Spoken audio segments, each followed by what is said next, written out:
tidak akan sempurna iman salah seorang di antara kalian sampai bisa mencintai saudaranya seperti mencintai diri kita sendiri. Derita yang dialami saudara kita harusnya juga menjadi derita kita. Kesedihan yang dialami saudara kita juga kesedihan kita semua. Yang ingin saya sampaikan di malam hari ini adalah hikmah di balik banyaknya kematian yang ditimbulkan dari bencana alam ini. Bahkan jumlah kematian hari ini saja sudah mencapai 1000 hampir kurang lebih. Itu yang didata. Bagaimana kalau seandainya bertambah? Karena jasad-jasad yang tertimbun oleh lumpur, tanah, gelondongan kayu dan semacamnya itu masih banyak yang belum ditemukan. Tapi yang jelas bahwa ada hikmah bagi kita. Kenapa setiap bencana alam itu mengundang korban jiwa yang begitu banyak?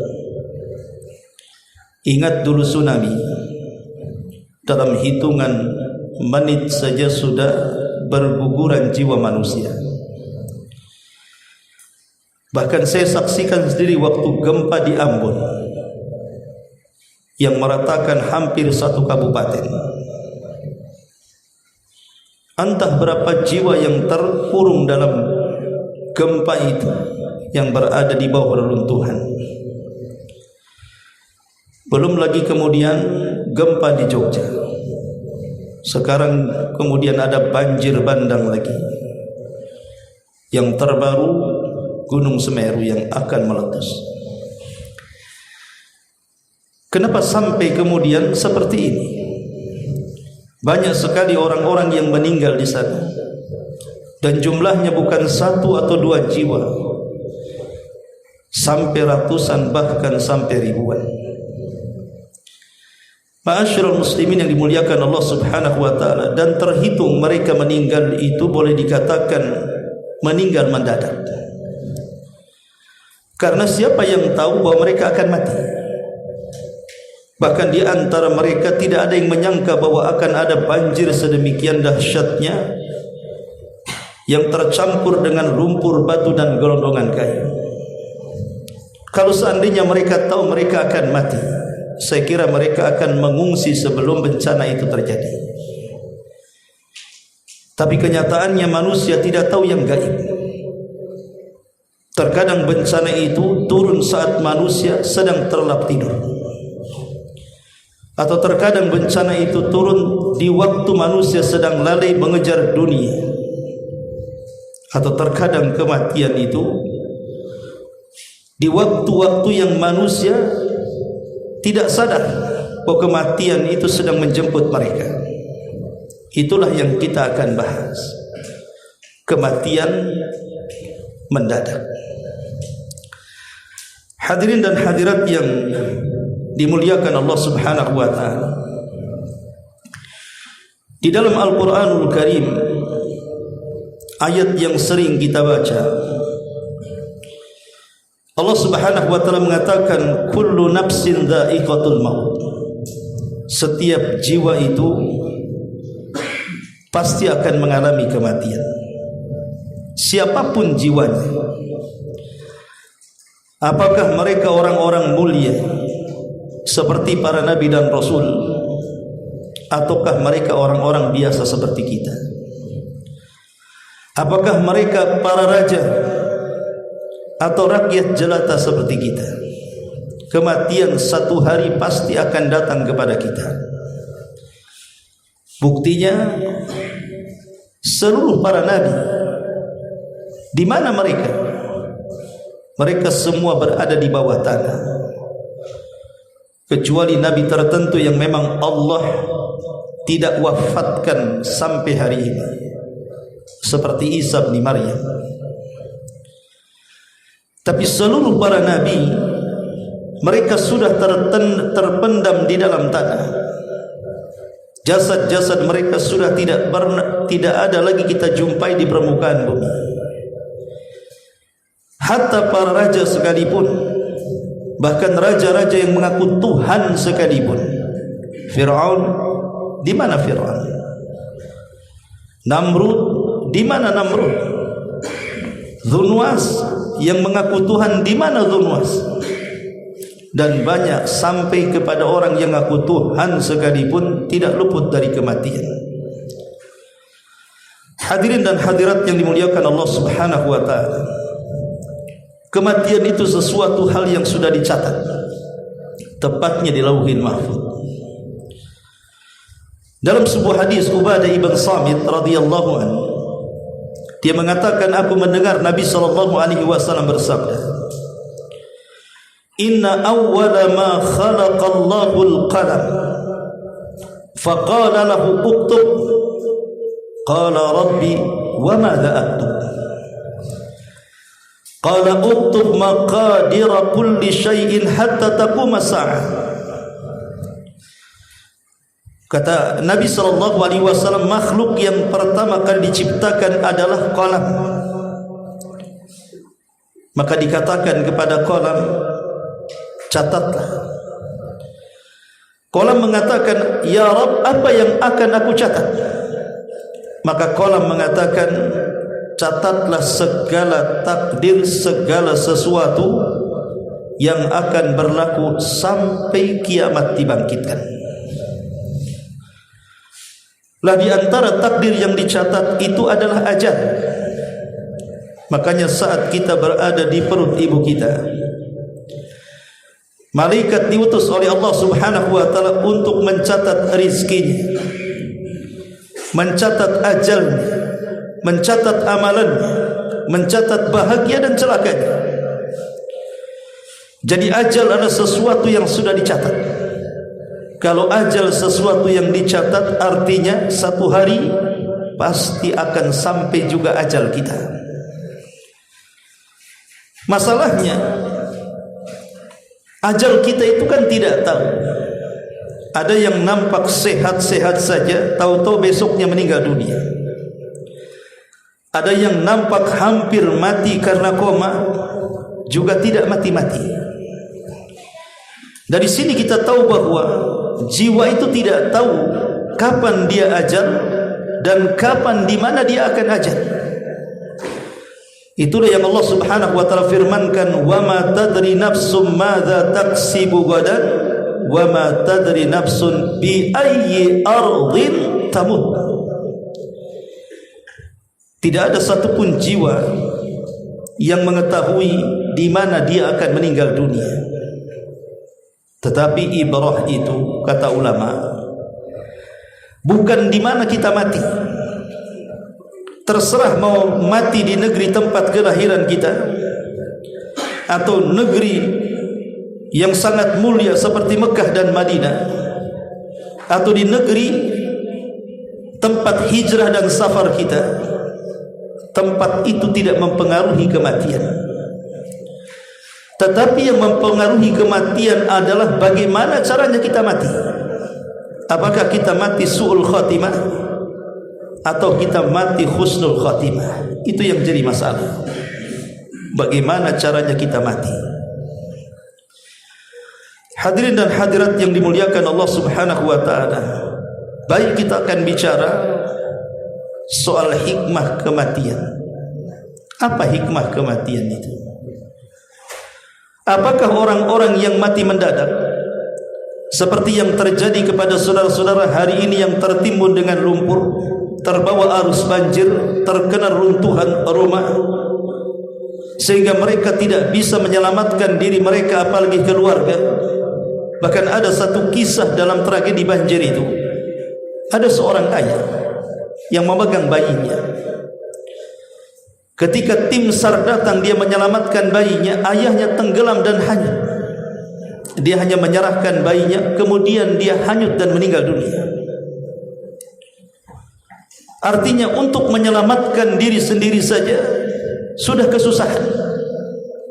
Kalaupun ada yang menyelamatkan orang lain seperti kisah bapak ini, berapa persen dari sekian manusia yang meninggal karena bencana alam ini? Justru yang terjadi saat bencana itu, masing-masing orang akan menyelamatkan diri-diri mereka. Bahkan sebagian mereka lupa dengan keluarganya, yang penting dia selamat. Dan itulah gambaran hari kiamat. Allah mengatakan, wa taran nasa sukara wa ma hum bisukara. Kau lihat manusia mabuk, padahal mereka tidak mabuk. Artinya kau lihat manusia linglung, seolah-olah tidak punya akal pikiran. Mereka lari dari keluarganya, yang penting selamat jiwanya. Dan mereka tidak mau berkorban kalau harus menghadapi kematian. Betapa banyak yang melihat keluarganya hanyut, hanya bisa memandang, tidak bisa menyelamatkan, hanya bisa menangis dan menangis. Ini menunjukkan bahwa kondisi saat itu memang luar biasa. Mungkin kalau kita orang-orang yang terdampak bencana baru kita rasakan dan bisa bercerita bagaimana ngerinya kejadian itu. Kita saja yang melihat berita, melihat YouTube, kemudian ada yang mengkisahkan bagaimana keluarga mereka meninggal, bagaimana rumah mereka roboh, bagaimana kemudian banjir bandang dipenuhi dengan lumpur batu dan gelondongan kayu itu. Itu dahsyatnya luar biasa. Kita yang melihat, bagaimana yang di sana yang betul-betul menyaksikan atau yang terdampak korban. Bahkan sampai hari ini, derita demi derita yang mereka alami itu belum pun mereka mampu untuk menghadapinya. Karena sifat bencana, ikhwan, bukan hanya menghilangkan harta benda. Okelah, rumah sudah hancur, ladang dan sawah mereka juga sudah tidak bisa digunakan. Bahkan sebagian keluarga mereka juga meninggal tepat di depan mata mereka. Okelah, itu sudah berlalu. Tapi apakah trauma yang mereka rasakan hari ini bisa diobati begitu saja? Trauma ini terkadang akan berlalu berkepanjangan. Dan ini yang menyiksa batin manusia. Terkadang ada orang tidak mati karena terkena banjir, tapi mati karena penyakit psikologi.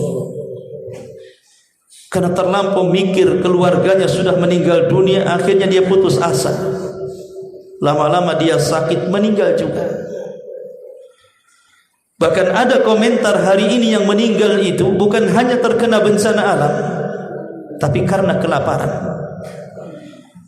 Bahan-bahan logistik tidak sampai kepada daerah yang terisolasi. Jadi ini dua bencana namanya. Bencana alam dan bencana kelaparan. Belum lagi bencana trauma yang berkepanjangan. Ma'asyiral muslimin yang dimuliakan Allah Subhanahu wa taala. Tapi yang jelas bahwa di balik banyak kematian itu ada hikmah yang kita akan bahas. Apa hikmahnya? Pertama, al-wusulu ilal hadfil haqiqi. Ketika kita melihat banyak kematian mendadak, bukan hanya satu orang tapi bersifat jamaah, bukan hanya satu jiwa, bahkan ratusan, bahkan ribuan, berarti harusnya cara berpikir kita sudah bisa memikirkan tujuan hidup kita yang hakikat. Harusnya orang yang memandang kematian ini harus memikirkan pola pikir yang mulai berpikir bahwa kita harus sampai kepada atau memahami kepada sesuatu tujuan hidup yang sesungguhnya. Apa sih tujuan hidup yang sesungguhnya itu? Allah mengatakan di dalam Al-Quran, surah Al-Ankabut 64, wa ma hadhil hayatud dunya illa lahwun wa la'ibun wa inna daral akhirata lahiya hayawanun law kanu ya'lamun.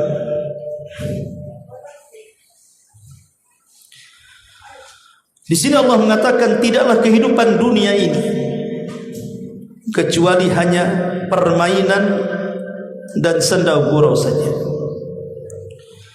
Tetapi kehidupan akhirat itulah kehidupan yang sesungguhnya, kata Allah, kalau mereka mengetahui hakikat kehidupan dunia.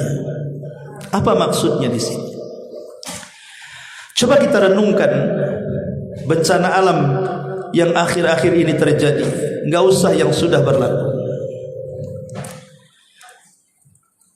Apa tujuan kita membuat rumah? Tujuan kita membuat rumah itu supaya kita bisa tinggal di rumah itu dan menikmati dunia. Ada orang yang berpikir bahwa rumah itu tidak akan meninggalkan dia. Tapi kenyataannya, dalam tempo yang sesingkat-singkatnya rumah itu roboh, terbawa arus banjir, bahkan sebagiannya terkubur lumpur.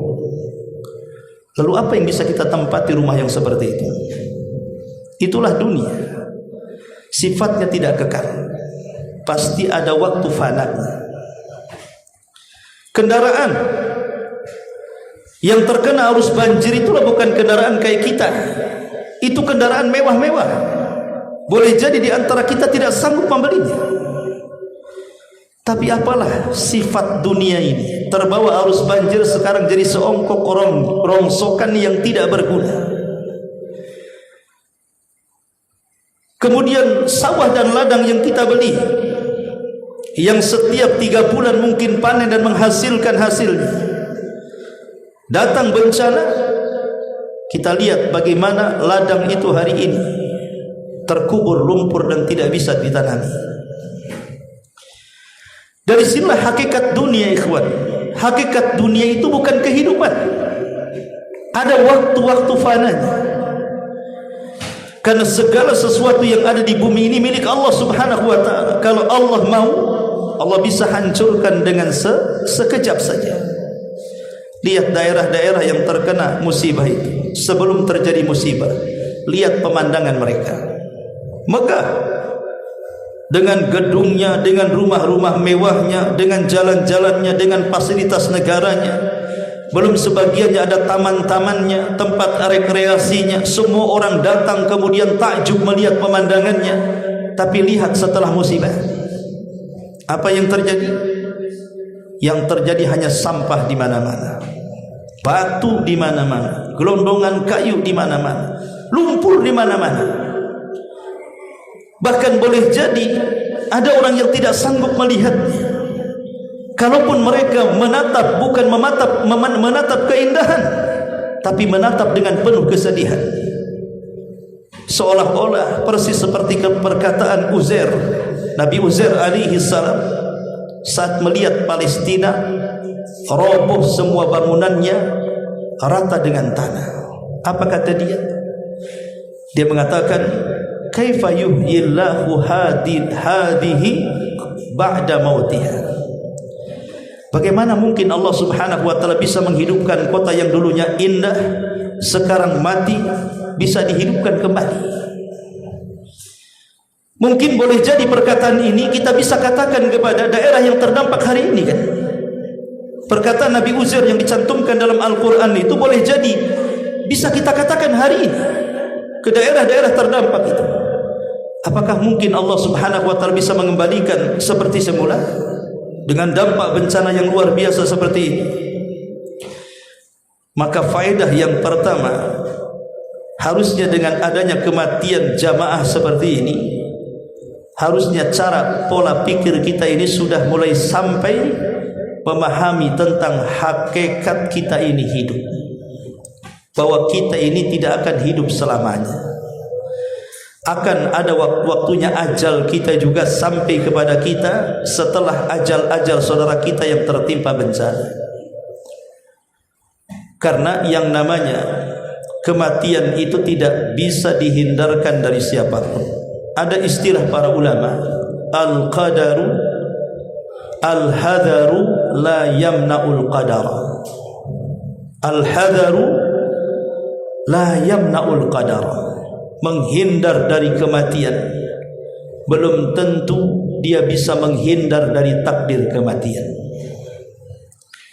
Ada orang yang menghindar dari kematian, akhirnya dia tidak mau hidup di tempat-tempat yang mudah terkena bencana alam. Tapi apakah kemudian menghindar dari tempat-tempat yang memungkinkan ada bencana alam, dia terhindar dari takdir kematian? Tidak. Tidak mati karena tenggelam banjir, tidak mati karena tertimpa lumpur, tidak mati karena tertabrak gelondongan kayu. Dia bisa mati karena penyakit. Dia bisa mati karena kecelakaan di jalan. Dia bisa mati hanya karena keseleo, terpeleset dan begitu seterusnya. Bahkan ada orang mati seolah-olah tidak ada bencana, ketika dia sedang berdiri, sedang duduk, sedang tidur, tahu-tahu dia meninggal. Ya, karena idza jaa ajaluhu la yastakhiruna sa'ata wa la yastaqdimun. Kalau sudah sampai ajalnya, ajal itu loh tidak akan mundur, tidak akan mungkin maju. Pas waktunya. Ini yang pertama. Yang kedua, tahqiqul adlil al-ilahi. Adanya kematian mendadak yang bersifat jamaah itu untuk mewujudkan keadilan Allah yang sesungguhnya. Allah Subhanahu wa taala mengatakan, Allahu yahkumu bainakum yaumal qiyamah. Ingat, Allah Subhanahu wa taala akan mengadili kalian seadil-adilnya kelak pada hari kiamat. Kalau manusia tidak meninggal, bagaimana caranya Allah mengadili kita? Karena di dunia ini sifatnya ada orang zalim, ada orang yang dizalimi. Ada orang jahat, ada orang yang dijahati. Ada orang gibah, ada orang yang digibahi. Ada orang yang menghina, ada orang yang dihinakan. Itulah sifat dunia. Tapi apakah setiap orang yang zalim, yang menzalimi, semuanya mendapatkan hukuman di dunia? Apakah setiap orang yang menyakiti mendapatkan keadilan di dunia? Apakah setiap orang yang membunuh dia mendapatkan keadilan di dunia bagi orang yang dibunuh? Belum tentu. Betapa banyak orang-orang yang melakukan kezaliman, dia bisa tertawa lebar, kemudian dia meninggal dengan meninggal wajar, penyakit, kemudian meninggal. Sementara orang-orang dizalimi sakit hati. Kenapa Allah Subhanahu wa taala tidak membalas dia di dunia? Kalau orang tidak yakin dengan akhirat, maka selamanya orang yang dizalimi tidak akan dapat keadilan. Kalau seandainya tidak ada hari kiamat, orang-orang yang disakiti tidak mungkin dapat keadilan. Lihat Ashabul Ukhdud di dalam surah Al-Buruj, ketika dia membakar orang-orang yang beriman sampai 20.000 jiwa. Tidak dijelaskan dalam Al-Quran orang-orang yang membakar itu mendapatkan azab,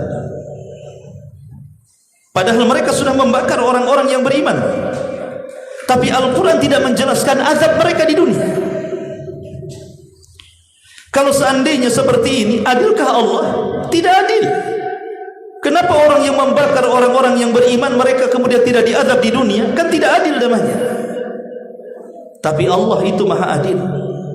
Ada hari di mana manusia akan merasakan keadilan yang sesungguhnya. Mereka tidak dapat peradilan di dunia, tapi di akhirat ada keadilan Allah yang sesungguhnya. Maka dengan adanya kematian akan terwujud keadilan ilahi. Ini yang kedua. Yang ketiga, dengan adanya kematian yang banyak ini, bahkan sifatnya mendadak, tahu-tahu meninggal dunia tanpa ada persiapan sama sekali. Lah bagi kita yang memandang peristiwa ini, harusnya kita harus bangkit. Al-hathu 'alal 'amali salih. Menjadi cambuk bagi kita ketika melihat saudara-saudara kita yang mati tanpa persiapan, harusnya kita jangan diam saja. Harus meningkatkan amal soleh kita. Bagaimana kalau sewaktu-waktu bencana itu menimpa kita seperti yang Allah timpakan kepada mereka? Apakah nasib kita sama dengan mereka? Kalau sudah tahu bahwa Allah Subhanahu wa taala bisa mengirim bencana di mana saja sesuai dengan kehendaknya, dan jangan pernah katakan itu kan jauh di Aceh, di Sumut atau di Sumbar. Belum tentu. Di Batam juga kalau Allah kirim bencana, Allah Maha Kuasa atas segala-galanya. Memindahkan bencana bagi Allah itu mudah. Maka dari sini ada semangat bagi kita. Harusnya ketika kita melihat bencana alam seperti ini, jangan sampai kemudian kita meninggal tanpa ada persiapan. Makanya dengan adanya dan melihat kematian yang begitu banyak di sini, mencambuk kita untuk memperbanyak amal saleh. Ini yang ketiga. Kemudian yang keempat, dengan adanya kematian mendadak yang banyak ini, maka kita tahu hakikat dunia yang sesungguhnya, bahwa kehidupan dunia ini tidak abadi. Kehidupan akhiratlah kehidupan yang abadi. Sehingga jangan pernah terlena dengan kehidupan yang pendek dan melupakan kehidupan yang panjang. Jangan pernah mengejar kehidupan yang sedikit dan melupakan kehidupan yang luas dan banyak nikmatnya. Ma'asyiral muslimin, memang betul musibah seperti ini bisa kita nilai kepada dua kelompok. Mungkin yang meninggal karena terkena musibah yang jumlahnya ratusan bahkan ribuan itu, mereka adalah orang-orang yang dipilih oleh Allah Subhanahu wa taala menjadi orang-orang yang baik. Tapi kelompok yang kedua, boleh jadi dengan meninggalnya mendadak dengan musibah bencana alam ini merupakan kematian yang sangat buruk kepada mereka. Kalau memang mereka itu orang-orang yang beriman, yang beramal soleh semasa hidupnya, boleh jadi dengan kematian itu merupakan peristirahatan mereka setelah lelah letihnya menjalani kehidupan dunia. Karena kehidupan dunia ini tidak pernah istirahat, ikhwan. Ada saja musibah yang Allah berikan kepada kita. Karena hakikat dunia ini terkadang menangis, terkadang tertawa, terkadang bahagia, terkadang juga sedih, terkadang susah, terkadang senang. Tapi dengan adanya kematian, maka kesedihan, keperitan, kesusahan yang pernah kita alami di dunia, Allah istirahatkan. Karena setelah dia meninggal, tidak ada lagi keperitan yang akan dihadapinya. Itu bagi orang yang beriman dan beramal soleh. Kenapa? Karena di alam barzakh Allah sudah sediakan nikmat kubur. Pintu sorga dibukakan ke kuburannya. Makanan dan juga minuman serta pakaian dihantarkan ke kuburannya.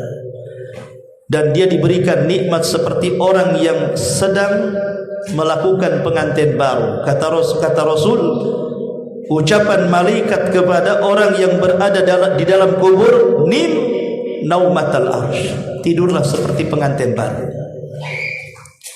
Ini orang-orang yang beriman yang meninggal ditimpa musibah. Tapi orang-orang yang kafir, orang-orang yang fasik, orang-orang yang suka melakukan dosa besar, orang-orang yang jahat, orang yang suka melakukan maksiat dan kemungkaran, tiba-tiba mereka mati mendadak dan tidak sempat bertobat, maka kematian mereka adalah seburuk-buruk kematian. Seburuk-buruk kematian. Satu hari Nabi SAW berada di samping pamannya Abbas ibn Abdul Muttalib. Ketika itu Abbas mengalami sakit yang hebat, hampir mengalami kematian, dan dia merasakan sakit yang tidak tertahankan, sehingga di hadapan Rasul dia mengatakan, atamanna an akunal mauta, aku berangan-angan lebih baik mati dibandingkan hidup, karena sudah tidak tahan dengan penyakitnya. Dan itu kita bisa rasakan kalau antum nanti Allah takdirkan sakit parah. Terkadang di antara orang yang sakit parah itu ada yang sudah tidak tahan dengan penyakitnya. Lebih baik mati dibandingkan merepotkan orang, lebih baik mati daripada menahan sakit yang luar biasa. Maka apa jawaban Rasul untuk menghibur pamannya Abbas? Kata Rasul, ya Abbas, tidak boleh salah seorang di antara kalian bercita-cita ingin mati. Kenapa?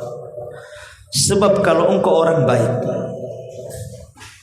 maka engkau disembuhkan Allah dari penyakit, maka adalah kesempatan untuk menambah pahala. Tapi kalau engkau orang jahat, kemudian Allah sembuhkan penyakitmu, adalah kesempatan untuk bertobat. Jadi kalau seandainya ada orang jahat masih dipanjangkan umurnya, berarti ada kesempatan untuk bertobat. Tapi orang-orang jahat yang kemudian mati mendadak karena sebuah musibah, bencana alam yang terjadi hari ini, adakah mereka kesempatan untuk bertobat? Disinilah jawabannya, ikhwatu fillah, muliakan Allah Subhanahu wa taala. Maka dari sini kita tahu tentang hakikat kehidupan dunia di sini. Bahwa kita tidak akan lama. Sebuah yang pasti bagi kita, yang tidak ada satupun yang mengingkari, adalah kematian. Kenapa kematian sebuah hal yang pasti, ikhwan? Karena setiap hari kita melihat ada orang mati. Entah di kampung kita di sini, entah setahun sekali ada orang meninggal, kita pun ikut memandikannya, ikut menyolatkannya, ikut menguburkannya. Atau mungkin saudara kita di tempat lainnya juga sama, kita ikut menguburkannya. Setiap hari kita melihat ada orang mati. Tapi kenapa setiap hari kita melihat ada orang mati, hati kita ini masih keras juga, dan merasa kita tidak akan pernah mati, dan merasa bahwa kita akan hidup 100 tahun lagi. Ma'asyiral muslimin yang dimuliakan Allah Subhanahu wa taala. Tapi yang jelas, ikhwatu fiddin yang dimuliakan Allah Subhanahu wa taala, kematian mendadak pertama rahatun lil mu'min. Bisa saja itu adalah tempat istirahatnya seorang mukmin. Makanya ada istilah di masyarakat itu kan, kalau ada orang mati, apa kata mereka? Mari kita antar jenazah ini ke tempat peristirahatannya yang terakhir. Sering kita mendengar kalimat ini. Kalimat ini tidak salah secara mutlak dan tidak benar secara mutlak. Kenapa demikian? Kalau kalimat ini diberikan kepada orang yang beriman, maka kita katakan kalimat ini benar. Karena orang yang beriman ketika meninggal berarti dia kembali ke tempat peristirahatan yang terakhir. Tapi kalau kalimat ini diberikan kepada orang fasik, diberikan kepada orang kafir dan munafik, diberikan kepada ahli maksiat dan juga kemungkaran, layakkah kalimat ini diucapkan? Kalimat ini bukan hanya keliru tapi salah. Karena bagi mereka yang melakukan kejahatan di dunia, justru kematian itu awal pertanda dia mempertanggungjawabkan perbuatan dia di hadapan Allah. Dan kondisi setelah kematian jauh lebih mengerikan dibandingkan sebelum kematian. Jadi kematian mendadak ini bisa saja bentuk rahatulil mu'min, kematian bagi seorang mukmin. Maka berbahagialah saudara-saudara kita yang meninggal karena terkena bencana alam. Belum tentu yang kita anggap buruk itu buruk. Bisa saja kita anggap buruk itu baik di hadapan Allah Subhanahu wa taala.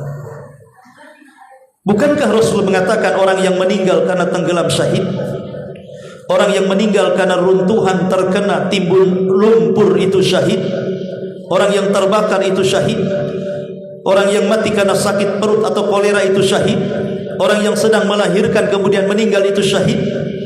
Syahid itu banyak, bukan hanya mati dalam peperangan. Tapi kalimat syahid ini hanya pantas disandang oleh orang-orang yang beriman, yang Allah berikan kematian seperti itu. Ini yang pertama. Yang kedua,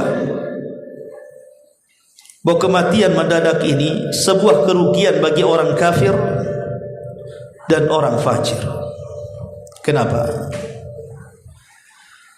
Karena bagi orang-orang fasik, orang fajir, orang jahat, dengan adanya musibah mendadak seperti ini yang tidak diprediksi, tahu-tahu datang banjir bandang, datang tsunami, gempa dan yang semacamnya, Mereka tidak sempat bertobat. Mereka tidak sempat beramal soleh. Mereka terlambat untuk menjadi orang baik. Tiba-tiba sudah meninggal dunia. Lalu apa yang bisa mereka pertanggungjawabkan di hadapan Allah Subhanahu wa ta'ala? Maka mati mendadak ini kerugian bagi orang-orang fasik, orang fajir dan orang jahat, orang kafir dan orang munafik. Kemudian yang ketiga, ingat kematian mendadak seperti ini, baik karena tertabrak di jalan, baik karena kecelakaan di jalan raya, baik karena terpeleset kemudian mati, ataupun seperti yang sekarang kita lihat, kita saksikan mati mendadak gara-gara musibah bencana alam yang luar biasa. Sebenarnya ini tanda dari tanda-tanda dekatnya kiamat. Peristiwa-peristiwa yang kita saksikan, tsunami, gempa, banjir dan yang semacamnya, yang mengakibatkan banyak kematian mendadak, ini adalah alamah min alamati qurbis sa'ah, tanda dari tanda-tanda dekatnya hari kiamat. Mana dalilnya? Nabi SAW bersabda dalam sebuah hadis, kata Nabi SAW, inna min amaratis sa'ati an yadhara mautul fujah. Sesungguhnya di antara tanda-tanda dekatnya kiamat, kata Rasul, tampak banyaknya kematian yang mendadak. Dan kematian mendadak di negeri kita ini terlampau banyak kita saksikan. Lihat 5 tahun yang lalu terjadi virus corona. Hampir setiap hari ada orang mati kena virus corona. Kemudian sebelumnya ada tsunami, sebelumnya ada gempa, sekarang ada banjir. Rasul mengatakan ini tanda-tanda dekatnya kiamat. Kemudian yang ketiga, bahwa kematian mendadak ini jangan sampai kemudian kita mati dalam posisi ghaflah. Ada 2 kematian. Ada kematian yang disebut dengan mautul fuj'ah, ada yang disebut dengan mautul ghaflah. Dibedakan ya. Kalau mautul fuj'ah, kematian yang mendadak, dengan kematian ghaflah, kematian dalam kondisi dia lalai kepada Allah Subhanahu wa ta'ala, ini beda hukumnya di hadapan Allah. Kalau kematian mendadak bisa saja baik, bisa saja tidak baik. Tapi kalau kematian ghaflah itu semua tidak baik. Karena ghaflah itu artinya kematian dan dia sedang lalai. Lalai kepada Allah Subhanahu wa ta'ala, tiba-tiba dia mati, maka dipastikan su'ul khatimah. Tapi kalau kematian mendadak seperti bencana alam seperti ini, bisa baik, bisa tidak baik. Baiknya kalau mereka orang-orang yang beriman, maka mereka diistirahatkan oleh Allah dengan kepenatan dunia. Jeleknya kalau yang mati orang-orang fasik kafir, maka itu awal pertanda azab bagi mereka. Makanya bencana alam itu bisa saja bentuknya azab, bisa saja bentuknya rahmat, bisa saja bentuknya peringatan dari Allah Subhanahu wa ta'ala. Azab bagi orang-orang kafir, azab bagi orang-orang yang melakukan kemaksiatan, dosa dan kemungkaran. Tapi bisa saja rahmat, karena dengan kematiannya dia mati syahid, tenggelam mati syahid, tertimbun runtuhan dia mati syahid, mati kebakar dia mati syahid, dan begitu seterusnya. Jadi rahmat bagi dia kematiannya. Atau boleh jadi diteguran bagi Allah. Mungkin di daerah itu terlampau banyak maksiat dibandingkan orang yang taat. Mungkin di daerah itu sedikit orang soleh dan banyak orang jahat. Mungkin di daerah itu sedikit orang yang melaksanakan sholat dan banyak orang yang meninggalkannya. Sedikit orang-orang yang baik dan banyak orang-orang yang tidak baik, sehingga Allah berikan peringatan untuk menakut-nakutinya. Makanya Allah mengatakan, wa ma nursilu bil ayati illa takhwifa. Tidaklah kami utus tanda-tanda kuasa kami, ada gempa, tsunami, gunung meletus dan yang semacamnya, Allah kirim untuk menakut-nakuti hambanya. Takut enggak hamba? Sekarang jadi pelajaran bagi orang-orang yang ada di Padang, bagi orang-orang yang ada di Aceh, bagi ada orang-orang yang ada di Sumut, termasuk bagi kita yang ada di Batam. Apakah kita ini ditakut-takuti Allah? Takut atau tidak? Kita loh sedang ditakut-takuti Allah. Dengan adanya banjir kita sedang ditakut-takuti Allah. Dengan adanya bencana alam kita sedang ditakut-takuti Allah. Dengan adanya gunung meletus kita sedang ditakut-takuti Allah. Pertanyaannya, adakah perasaan takut bagi kita setelah Allah menakut-nakuti? Ataukah justru ditakut-takuti malah kita tidak takut? Malah kita kemudian merasa aman dari makar Allah Subhanahu wa taala. Ini bahaya. Kalau sampai kita merasa aman dari makar Allah dan mengatakan, bencana kan jauh di sana, di sini tidak ada bencana, tidak ada masalah dengan kita di sini. Ma'asyiral muslimin yang dimuliakan Allah Subhanahu wa taala, jangan merasa aman dari makar Allah Subhanahu wa taala, karena Allah mengatakan orang yang merasa aman dari makar Allah itu tidaklah ada kecuali di hati-hati orang kafir. Hati orang yang beriman tidak mungkin aman dengan makar Allah Azza wa Jalla. Ma'asyiral muslimin yang dimuliakan Allah Subhanahu wa taala. Kemudian kalau kita melihat peristiwa yang seperti ini, apa sih yang bisa kita ambil pelajaran? Pertama, bahwa adanya kematian itu menunjukkan kamalu qudratillahi azza wa jalla. Dengan adanya kematian yang banyak ini, kita semakin yakin dengan kesempurnaan kemampuan Allah Subhanahu wa taala. Allah mampu melakukan segala-galanya. Kita makin yakin bahwa Allah itu ala kulli syai'in qadir. Allah itu atas segala sesuatu maha mampu. Mampu menghancurkan daerah dengan sekehendaknya. Mampu memakmurkan negeri dengan sekehendaknya. Allah mampu melakukan segalanya. Yang kedua, ketika Allah menciptakan adanya hidup dan kematian, untuk apa tujuannya? Menguji kita manusia. Makanya Allah mengatakan alladzi khalaqal mauta wal hayata liyabluwakum ayyukum ahsanu amala. Dialah yang menciptakan adanya kematian. Dia pula yang menciptakan adanya kehidupan. Untuk apa? Agar Allah menguji kalian, siapa di antara kalian yang baik amalannya. Jadi kematian dan kehidupan itu sebenarnya untuk menguji kita, siapa yang paling baik amalannya kita di hadapan Allah Subhanahu wa taala. Apakah semasa hidup kita menjadi orang baik sampai kemudian meninggal, ataukah di masa hidup kita menjadi orang jahat sampai kita suul khatimah? Karena kehidupan dan kematian ujian dari Allah Subhanahu wa taala untuk mengetahui siapa yang jujur keimanannya dan siapa yang dusta keimanannya.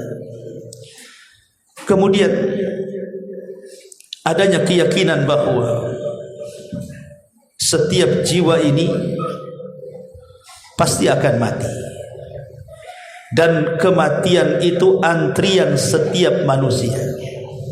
Mungkin sekarang yang meninggal itu saudara-saudara kita yang ada di Sumut, di Sumbar atau di Aceh, ya, antriannya di sana. Tapi apakah setelah di sana kematian tidak akan sampai ke kita?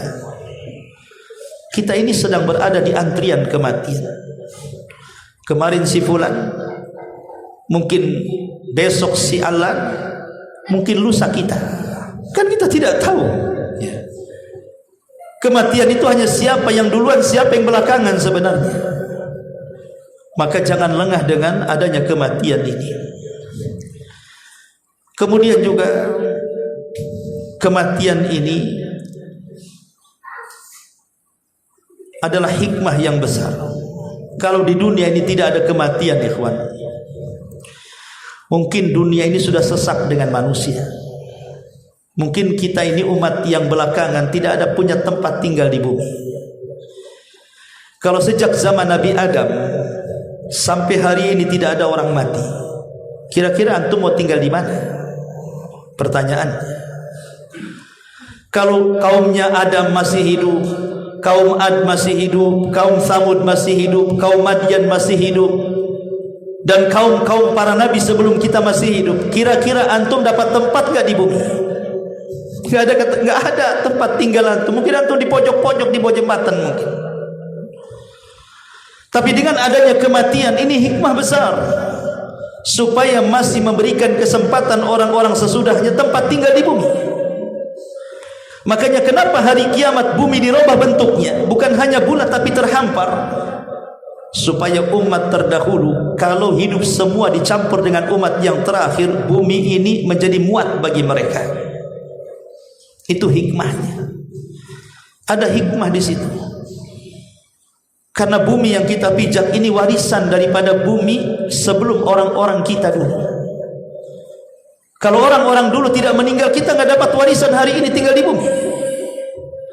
Maka dengan kematian juga ada hikmah besar. Kita masih diberikan kesempatan ada tempat di bumi untuk tinggal, untuk mencari pekerjaan, untuk berladang, bertani, berhutan dan begitu seterusnya. Ma'asyiral muslimin wal muslimat rahimani wa rahimakumullah. Maka dari sini ada 4 yang harus kita lakukan ketika kita melihat dan mendengar saudara-saudara kita yang meninggal dunia terkena musibah. 1, bersegeralah kita bertobat kepada Allah. Yang kedua, banyak-banyaklah ingat dengan kematian. Yang ketiga, hisablah diri-diri kita sendiri sebelum Allah yang menghisabnya. Dan yang keempat, kembalilah kepada Allah. Jangan ikuti syahwat-syahwat dalam kehidupan dunia. Jangan ikuti maksiat. Kembali kepada Allah untuk mendekatkan lebih dekat lagi kepada Allah Subhanahu wa taala. Sebab kalau seandainya kita ini sudah bertobat, kemudian kita ingat bahwa kita akan mati, kemudian kita berusaha menghisab diri kita sehingga kehidupan kita semakin baik dan semakin dekat dengan Allah Subhanahu wa taala. Kalaupun satu hari malaikat maut menjemput kita, maka kita ada persiapan untuk menghadap Allah Subhanahu wa taala. Hadirin yang dimuliakan Allah Subhanahu wa taala, sedikit renungan musibah. Kalau kita perhatikan musibah yang ada di negeri kita, ikhwan, mungkin yang sekarang sajalah kita saksikan di media. Musibah ini sebenarnya ulah siapa?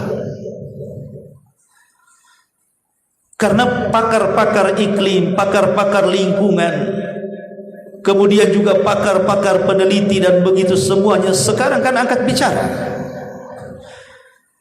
Bahkan ada yang berkomentar, orang yang ada di Padang sana atau yang ada di Aceh kalau tidak salah, diwawancarai di salah satu televisi itu. Mereka mengatakan sebenarnya banjir itu sudah biasa. Banjir itu tiap tahun mesti ada dengan curah hujan yang cukup deras. Tetapi mungkin 2-3 jam atau paling lama 4 jam air itu sudah surut. Ya, mungkin menghancurkan sebagian kecil bangunan. Tapi kenapa hari ini banjir itu tidak surut-surut? Bukan hanya jam, sudah lewat hari, bahkan 2 hari, 3 hari dan 4 hari, bahkan 1 pekan ada yang tidak surut.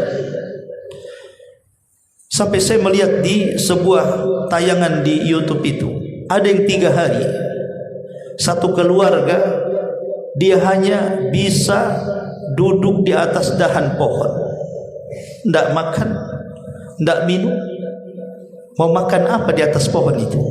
Untuk tidur saja mereka takut jatuh. Baru datang tim SAR menyelamatkan, mereka sudah lemas. Ada yang 2 hari berada di atap, atap yang masih belum terendam banjir. Mereka kehujanan, kedinginan, gelap. Mereka bertahan 2 hari. Baru datang tim SAR kemudian menolongnya. Bahkan ada di tempat terisolasi yang tidak bisa dijangkau oleh tim SAR. Mereka tidak makan, tidak mati di tempat itu, kemudian mati karena kelaparan. Dan ini terjadi. Ada yang mengatakan bahwa ini sebenarnya ulah manusia, karena banjir-banjir sebelumnya tidak ada bebatuan, tidak ada lumpur, apalagi gelondongan kayu. Sehingga para pakar itu mengatakan, kalau seandainya tidak ada pembalakan hutan, kalau seandainya tidak ada tambang-tambang ilegal, kalau seandainya tidak ada pejabat korup yang jahat yang melegalkan hutan jadi perkebunan, tidak mungkin terjadi bencana alam. Ya, banjir-banjir, hujan-hujan, tapi tidak memakan korban sedemikian banyak sehingga menghebohkan bukan hanya satu ini, satu dunia. Sampai banyak orang yang menganjurkan kenapa pemerintah tidak menetapkan bencana nasional, dengan alasan pemerintah masih mampu. Kita tidak melihat alasan pemerintah. Okelah, pemerintah mampu, tapi kenyataannya jiwa-jiwa manusia melayang begitu saja. Ingat, jiwa seorang mukmin itu harganya melebihi dari kemuliaan Ka'bah. Kalau seandainya ada orang yang mencangkul Ka'bah itu sampai rata dengan tanah, nilainya tidak seberapa dengan kematian seorang mukmin. Bahkan kalau seandainya dunia dan isinya ini dihancurkan oleh Allah Subhanahu wa taala, lebih ringan dibandingkan jiwa seorang mukmin. Artinya bahwa harusnya pemerintah juga, saya tidak mengkritik pemerintah, kalau yang baik-baik saya puji, tapi dengan lambatnya bantuan, lambatnya dan begitu seterusnya sehingga menjadikan satu jiwa melayang, lalu siapa yang bertanggung jawab tentang melayangnya jiwa ini? Dan penyebab bencana ini, sebagaimana para pakar sudah mengatakan, karena pembalakan hutan, karena tambang-tambang ilegal, dan sebagainya mengatakan karena pejabat yang korup dan yang sangat-sangat cinta dengan dunia, akhirnya merubah alam menjadi tidak stabil. Pertanyaannya, bagaimana kalau seandainya orang-orang yang mati itu disebabkan oleh tangan-tangan mereka?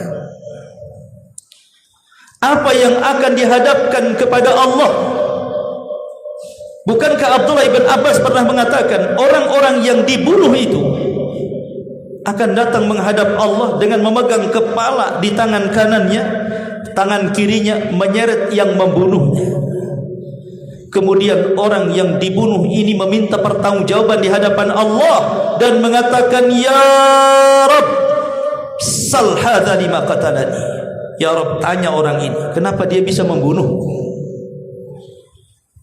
Ini satu orang yang Anda bunuh akan datang menghadap Allah dan mengatakan, ya Rabb, mintai pertanggungjawaban kepada orang ini, kenapa aku bisa dibunuh dia? Gimana kalau yang terbunuh itu ratusan? Gimana kalau yang terbunuh itu ribuan? Apa tidak 1000 orang menyeret dia menghadap Allah dan mengatakan, ya Rabb, sebab orang ini kami mati. Tanya kenapa dia bisa membunuh saya? Bisa kalian mempertanggungjawabkan di hadapan Allah seperti itu?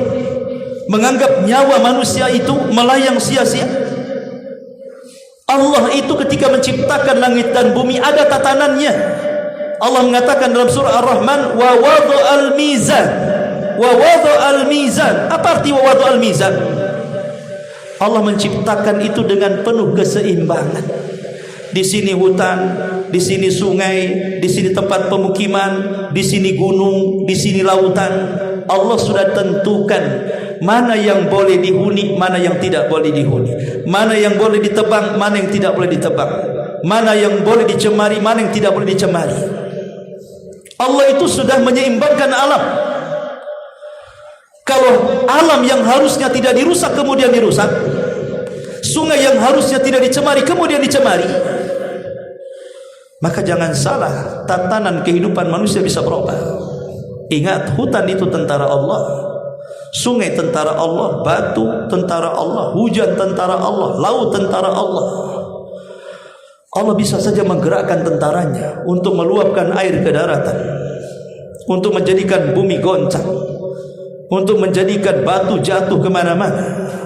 Semua tentara Allah. Ma'asyiral muslimin yang dimuliakan Allah Azza wa Jalla.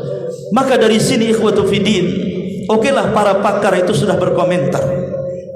Bahkan sekarang pemerintah juga kononnya sudah mencabut perizinan-perizinan tentang pembalakan liar dan yang semacamnya. Apakah ini menjadi ibrah dan pelajaran? Sebenarnya titik musibah ini, kalau masalah pembalakan hutan, tambang-tambang ilegal, atau mungkin para pejabat yang korup merubah hutan jadi perkebunan dan begitu seterusnya, itu masih ringan. Yang sesungguhnya sebab musibah terjadi itu karena dosa yang dilakukan umat manusia. Dosa itulah yang mendatangkan azab.